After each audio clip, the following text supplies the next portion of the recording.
我姓潘，然后名字叫做朝阳，然后我是来自马来西亚的。我是在2016年的时候，人生第一次就直接来日本了。对，然后来日本的时候呢，我第一个来的地方就是在北海道。然后我印象最深刻的地方呢，就是我来北海道1个星期之后呢，我就发了一场大病，我就发高烧。我估计有可能是因为那个环境不太习惯吧，因为是4月份，我记得那个时候是4月份，然后这时候还是刚刚冬天还没结束，所以非常非常冷。那时候北海道很冷的那个季节，很冷的季节，4月份应该也挺冷的，也是挺冷的，还能看到雪开始融化的。嗯，我人生中第一次看到雪的时候，那个雪呢，它是特别的脏，因为开始融了，然后那些泥土又沾到那个雪上面的时候，我就看到黑黑的，怎么黑黑这么肮脏的，然后印象中的雪都是白的，对，我理想中的雪就是白白花花，就是你能弄成雪人的，然后干干的，然后没想到就看到北海道的雪的时候，它就特别脏的，然后又湿的，然后又弄到我的鞋子都湿了。然后来北海道1个星期之后呢，就发高烧。然后我觉得最惨的东西呢，就是一个人在他乡发高烧，然后去找医生，语言又不对，然后还要麻烦我的教授去帮我做翻译。然后那一个事件之后呢，我就决定好了，我就是要学好日语。那你那个时候还不会日语吗？不会，对，我当初我就想要就是来日本才学日语啊，为什么要提前学呢？ OK， 对，因为实用，因为你理论上的道理你会，但是你实际上你不会的话也是没用的嘛。然后就想了，就是干脆就来日本，一就是能学好日语，然后就在日本生存。二不能的话呢，那就会溜溜跑回去马来西亚咯。OK， 然后你来这边是为了念书？对，我来日本呢，我就是念那个大学院。对，因为我就觉得，与其念语言学校呢，不如念大学院更好嘛。因为念大学你又能拿到文凭，然后你又能学到日语，又能学到专业，我觉得这是一举三得。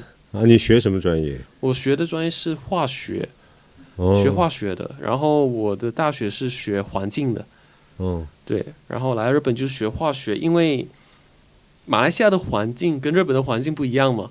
就是马来西亚是热带国家的，但是那个日本呢，它是那个有季节的。是，对，所以呢，与其学环境，不如学化学，实际一点。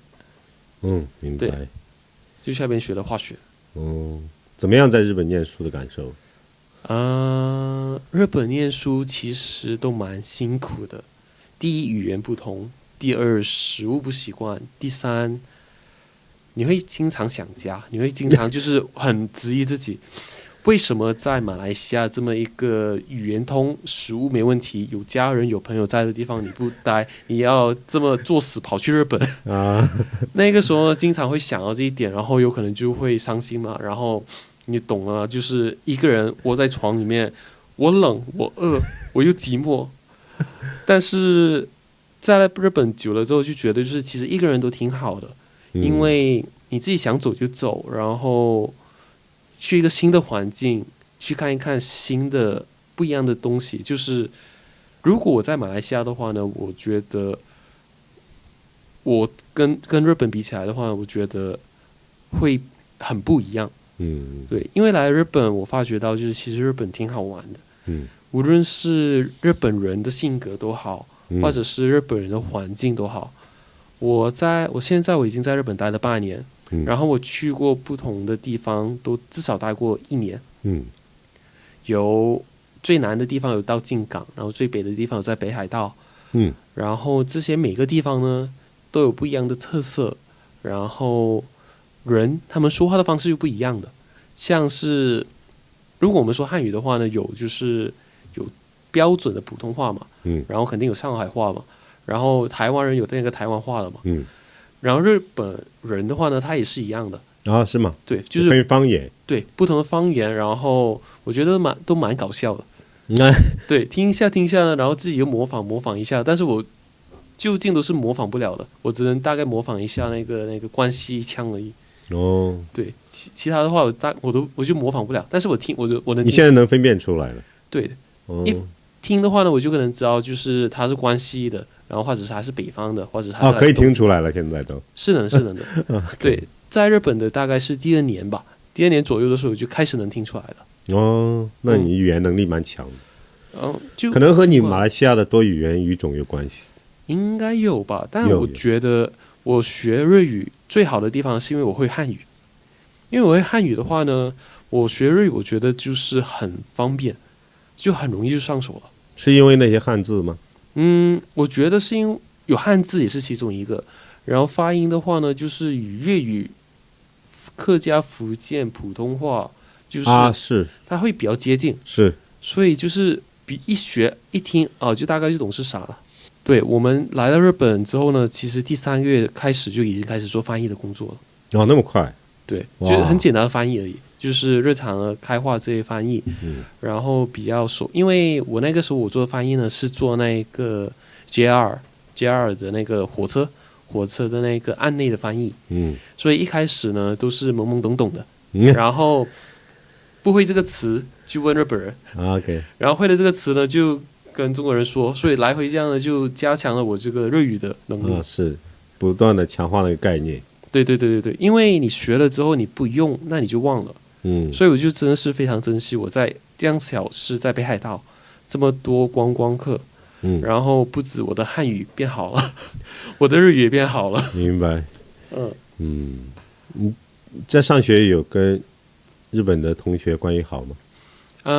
在日本的在上学的时候呢，都是有我的后辈啊，都是，然后我跟我的同辈，都是比较好的，然后那个时候都一起出去玩。但比较要好的话呢，我觉得都是我在住 share house 的时候的朋友的。其实昨天我就刚刚参加了我其中一个 share house 朋友的一个结婚典礼。对，然后昨天就晚上8点开始，不，晚上6点，晚上6点开始到晚上8点半，然后9点就有那个第2次会，然后一直到晚上11点半。然后回到家就已经是1点多了，太迟了。是。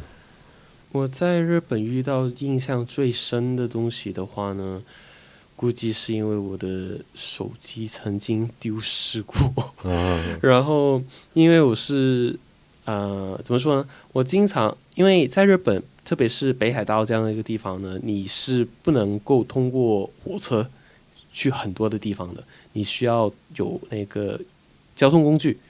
然后学生的时候我是用脚踏车比较多的，然后有时候我比较健忘一点嘛，因为骑脚车的时候呢，你需要有一个导航，然后导航的话就是用手机嘛。你到了目的地之后呢，就很顺手的把手机放在那个篮子里面。然后曾经试过有2次呢，就是我去学校，然后很顺手的就是把我的手机放在我那个篮子上，然后我就这样就去了学校，然后上完课了之后，当我想要找手机的时候就不见了，然后我就很慌张了，我就担心是掉到哪里嘛，因为毕竟北海道又很冷，又穿了很多个外套之类的，结果找来找去都找不到，然后到最后呢，我发觉到它在我脚车的篮子上面。你本来不就放在那里了？但是我忘了。对，我忘了。然后上学的时候我就一直没用手机嘛，因为比较专心嘛。然后到最后在我的那个篮子上面找到嘛，然后我觉得很贴心的东西就是我不见了2次都是有一个非常贴心的人，他就用纸巾把我的电话折起来盖起来，就是避免人偷。就是他看到了你的手机在篮子里边，他避免会被别人拿走，或者是别的想法。对，然后他找东西帮你的手机盖上。我懂了。是蛮细心的一个做法哎。对，而且是用那个纸巾盖上哦，而不是用别的，就是裹一下。对，裹着一下就不那么明显了嘛，对不对？而且不是裹上面，是裹上面跟下面你一起裹起来的就那样就很难看出是一个什么东西，也不会有人在意了。对，如果明显就看出是一个手机，有可能会被别人拿走。对，我就觉得这个是好贴心的这件事。我就觉得这一个是我爱上北海道的其中一个原因。但你也不知道谁做的。我不知道是谁做的，我只知道的就是我2次我的那个手机还在，所以我就觉得非常谢天谢地。明白。这个经验实在是太过毕生难忘吧，我觉得。我在上那个大学院的时候呢，我就曾经是有遇过其中一个学生，但因为我跟他是不同系的，我只有跟他说过几次话的，然后我就发觉到，就是有一次他就突然间消失了。那然后我就奇怪嘛，因为他毕竟是跟我怎么说，我跟他说过几句话的，然后我就奇怪为什么不见嘛，我就问他的那些朋友啊之类的。是你意识到他不见了，还是说大家都在讲他不见了？大家都在讲他不见了。okay. 然后我也发觉到，对，我也是很久没见到他。对，好久没见到他。然后老师又开始担心了嘛，因为他已经没上学很久了，然后又没有见到他很久了，然后他就打给父母，那父母也找不到他，然后他父母我记得是从北海道的另外一个地方特地跑到去那个城市去找他那个出租屋。因为如果有什么事的话呢，你要报警的话呢，你需要有证明。对，就他也不在家，也不在学校，找不到他。对，然后只有父母他才是他那个直系那个监督人嘛。然后他们把那个他的家钥匙打开的时候呢，就看到他家里很凌乱，然后他那几个月他就一直待在家，还有就是在附近的便利商店里。然后问他为什么呢？他就觉得上学太犹豫了，然后要做这些论文很大压力，然后他就直接就把自己封锁在家里面，不去了。然后我最后所听到的新闻就自己退学了呗，对吧？也算是吧。但最后学校并没有帮他退学，就是把他延迟了一年啊，就可以延迟，那还蛮人性化的。对，我觉得日本人这一方面也是蛮人性化的。然后延迟1年之后，我觉得应该毕业了吧。但那个时候我已经毕业了，所以我之后也没有再跟进他的事了。就觉得有点那你觉得是压力所致？我觉得与其是压力，不如说是他们，我觉得应该是思考方式不一样吧。这个，对他们，因为，你很难劝人想开，这也是要看人的吧。我觉得。你一些人比较容易想开，不会解压，是这个意思吗？就找不到解压的方式。因为我对于他也是不太了解，我也不太确定他什么样的性格啊。对，但是我是觉得就是，我只能说总体来说，日本人很就是有去学校看那些心理科的人都是蛮多的。有没有可能是因为压力太大呢？然后如果是压力太大的话，就是有没有可能就是觉得承担不了之类，这逃避的一种心态吗？或许吧，这我也不太确定。但是我只能说，就是日本的话呢，你说宅男宅女是蛮多，这个是一个现象来的。我就是有跟一个日本人交往过嘛，然后那个日本人呢，他其实就是我的学妹。同专业吗？是同一个研究室。对，同一个研究室。然后你也能说是同一个专业吧。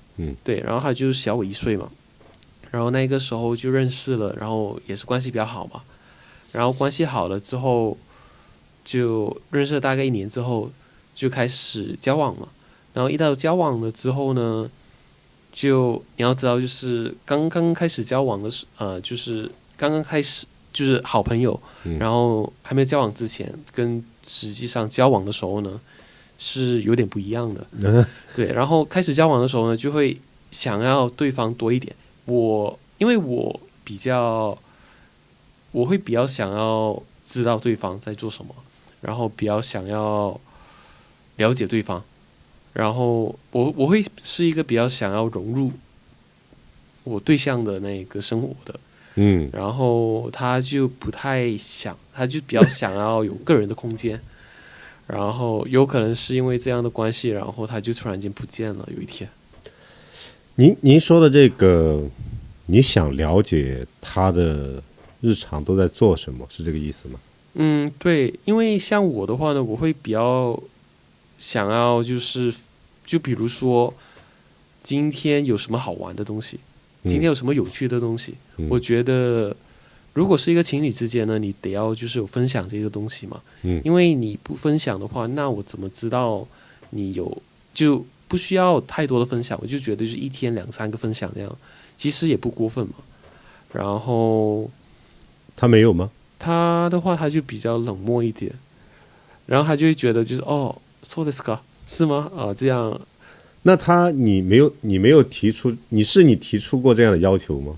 是我对于我而言，就是如果是进入一个关系的话呢，那你是就已经不是朋友嘛，你是得要是比较了解，或者是你是比较为了促进双方更了解一些。对，因为如果你聊天还是聊到比较浅层次的话题，然后你不聊一些你自己觉得有趣的东西的话，或者个人的感受的话，个人感受或者个人生活的话呢，那你是完全不知道对方在想什么。然后你的意思就是说，关系看起来太浅，然后因为你交往的话，你没有共同话题，这个会变成一个很奇怪、很尴尬的一种，很尴尬。对，就2个人坐在一起，然后你什么都不聊，你就我觉得这个会有点尴尬。然后有时候分享一下比如说你觉得今天有什么有趣的东西，有什么好玩的东西，你不需要分享全部，就是你分享1、2件。我觉得这样的话，其实就是日以类追的话，其实你会了解对方很多。是。对，通过这些小小的东西，然后这些以后也会变成话题啊。就比如说你知道他原来他喜欢这样的东西，他对于这个东西有兴趣。我个人认为这个分享是一个比较重要的一点东西。那你有经常分享你自己给他吗？我的话呢，我会分享就是我觉得有趣的东西，就比如说。那他回应你吗？他一开始是有的，然后之后他是回应的速度就越来越慢了。然后我就觉得，那你是用日语还是用其他语言？有用英语跟日语的。都有。对，那个时候他也是比较想要学英语吧，我觉得，因为那个时候日语也比较差嘛，所以我就用英语比较多。开始的时候他还回应你？开始的时候也是照常这样会回应的，互相拍一些照片，然后分享一下，回应一下，然后之后就觉得距离有点遥远。那你有没有你向他提出这个问题了吗？我是有说的，然后我问他觉得怎么样，然后他就觉得就是太近了，就是没有私人空间。他要这样回答你？对。然后我就觉得那个时候就觉得那个时候其实我是觉得是不是有可能是每个人要求的那个空间不一样吧，然后我就尝试会去怎么说，我会尝试去不要给对方这么多那个负担。我会尝试要减少，但是我觉得就是减少这个分享的话呢，那我们之间其实感觉2个人很陌生。对，那你见面的频次多吗？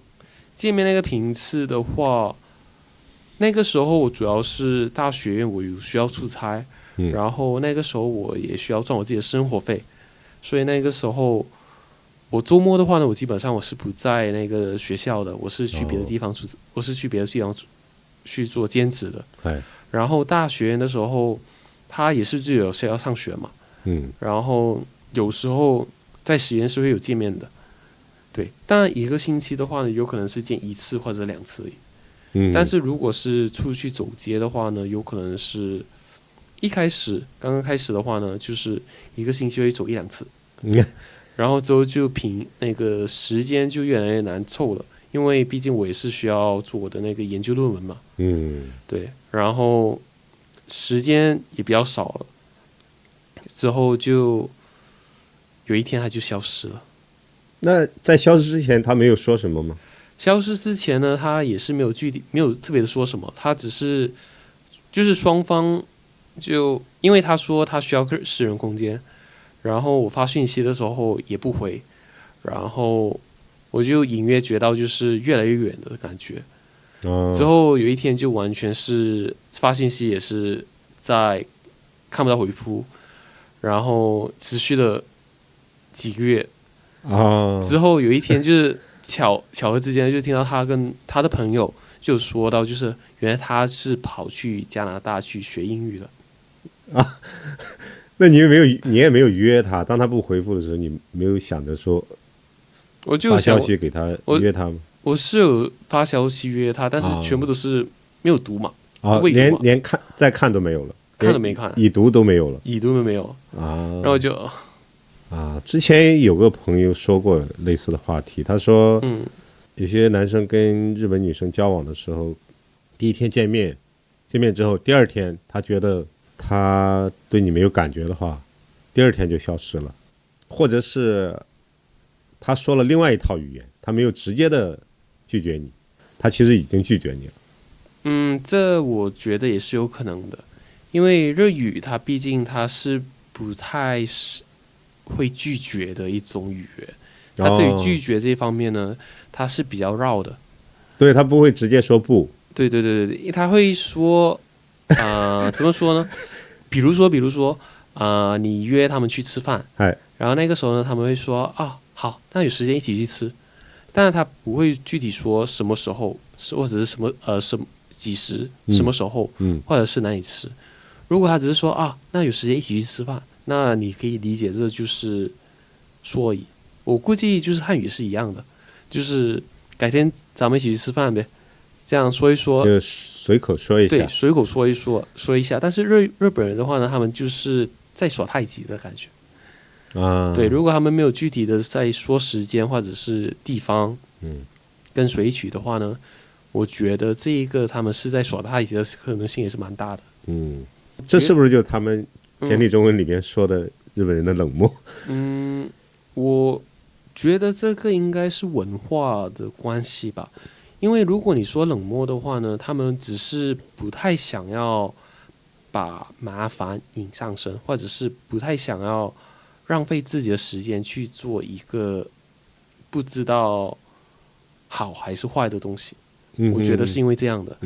因为怎么说呢，日本人的话呢，他们是比较，我觉得这个比较难说。你会觉得就是人与人之间是有一个距离的，然后日本人就是我们华人的距离呢，有可能就是我跟你的手臂之间的距离。日本人的话呢是这个手臂的2倍，你会觉得是这样的一个距离的。然后像是如果是一起工作的朋友的话呢，一起工作的朋友的话呢，那还是工作的同事。如果是朋友的话呢，他就是朋友，他不会变的。然后如果是陌生人的话呢，那个距离就是工作同事距离的3倍或者4倍。所以他就觉得就是你跟我没关系，为什么要管你呢？然后只要你不做对于我会有影响的事的话呢，我都不会去管你。对啊，我又不会管你。对，所以你会觉得就是在日本语呢，他们有一个叫做 “meiwaku”， 这个字叫做迷惑。然后这个迷惑呢，就是只要你做的东西不影响我的话呢，我对你我可以就是无视你，也不可以说是无视啊，就是我不需要去 take care 关心你，对 take care 你，这样的感觉咯。在马来西亚是怎么样的人与人之间的关系？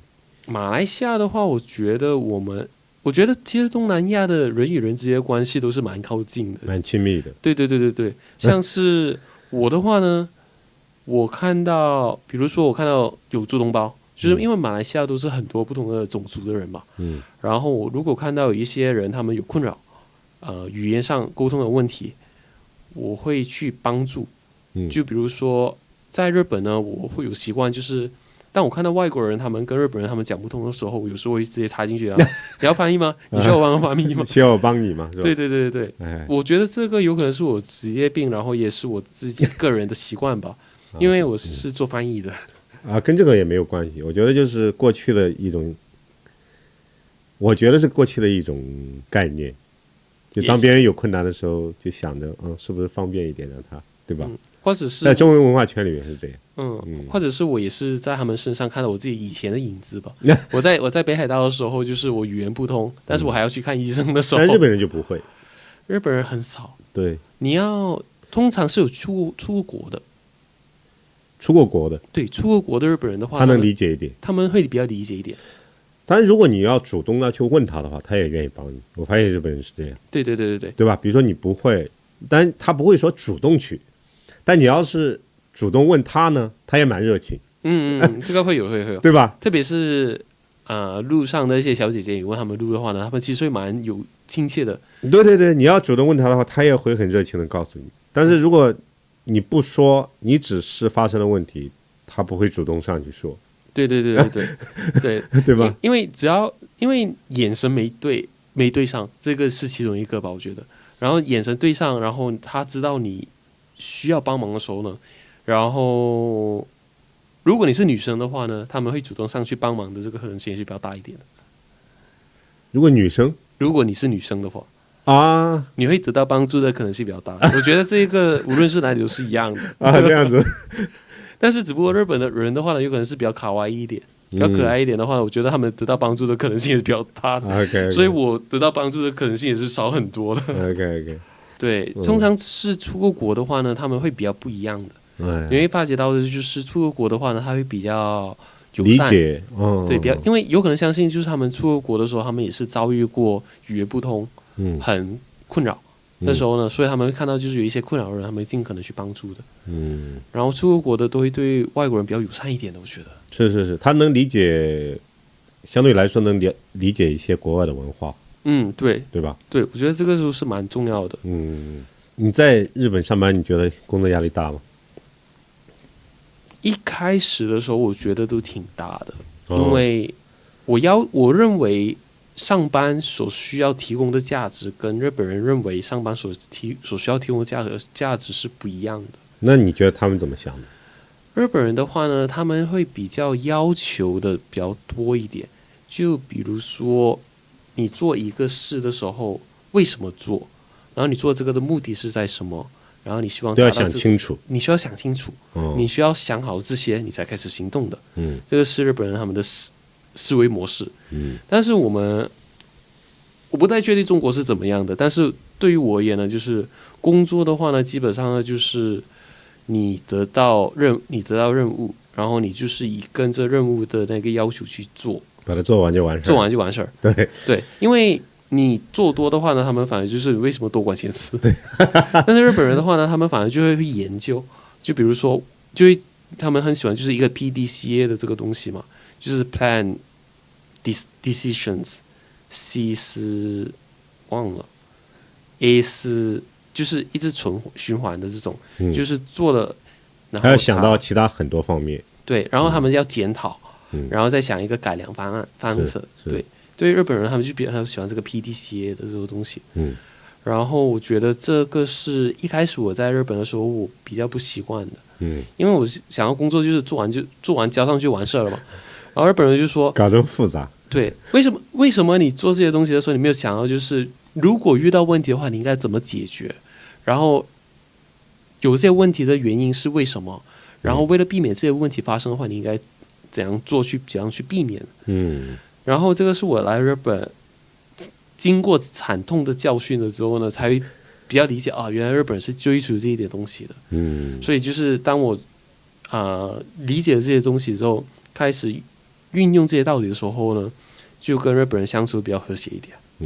那这样会不会就是所谓的日本人工作生活都觉得压力比较大的原因？对，因为很多时候呢，我其实觉得你工作你要想到这么多，想了这么纠结的这么多东西的话呢，我觉得其实都蛮费脑筋的。像是怎么说？日本人他们其实蛮喜欢一样东西，就是工作归工作，朋友归朋友，这种道理的。然后他们会觉得就是，然后很多时候呢，他们不会把这个东西分开。一些日本人他们不会把这些东西分开，他们对于他们而言，像是一些泡沫经济的一些影响呢，他们会直接把工作也带回家。所以回到家也在一直想，吃饭也在想，睡觉也在想，冲凉也在想，OK，想，然后一些想得开的话呢，有可能就想一个方案嘛；想不开的话呢，有可能就忧郁。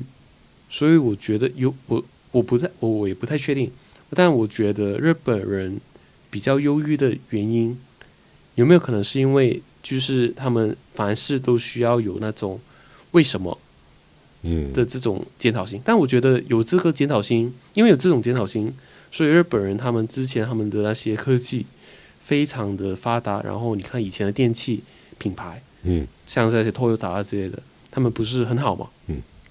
就是因为日本人这种精神嘛。